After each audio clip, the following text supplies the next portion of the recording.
The law of absolute surrender. This already is the key that someone needs.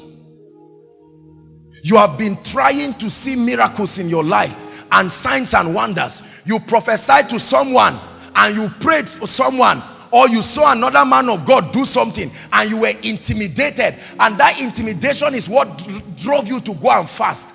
Let me give you the answer to that prayer.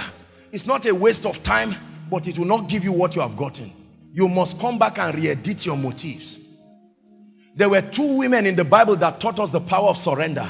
Peninnah and Hannah. They were the wives of a prophet and a priest called Elkanah. The Bible says one had children, is that true? And the other, Hannah, was barren. And Peninnah kept mocking Hannah. And Hannah would go every time at Shiloh and say, Lord, give me a child. Because she wanted to prove to Peninnah that she was a woman, not a man. And God says it's not enough reason for another life to come. I can't bring another life just to satisfy your ego. One time she got tired and went to the temple and said, Lord, it's no longer about my ego. You need a prophet. Permit my womb to align with your purposes. She prayed once, and a child came. The arm of the Lord is not too short. Please hear me. God is not mising his power, but it must come upon vessels that are dead. Yeah, the will of God. That's when God will anoint you as a man of God, and you know which money to collect and which one to leave. Are we together?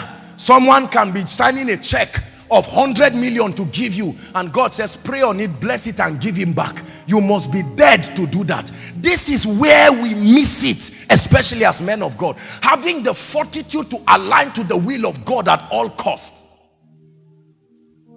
Not everything is receivable. Is God speaking to us? Yeah.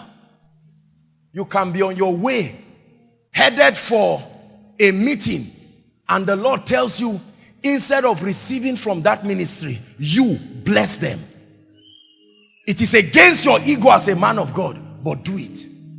They can be inviting you to go and preach somewhere where you know you will get honorarium of hundreds of millions from people, and God tells you, please go to a little church somewhere. That's where I want you to be. And you say, God, this is not good for ministry, but it's good for his glory. And so your life is an expression of the glory of God.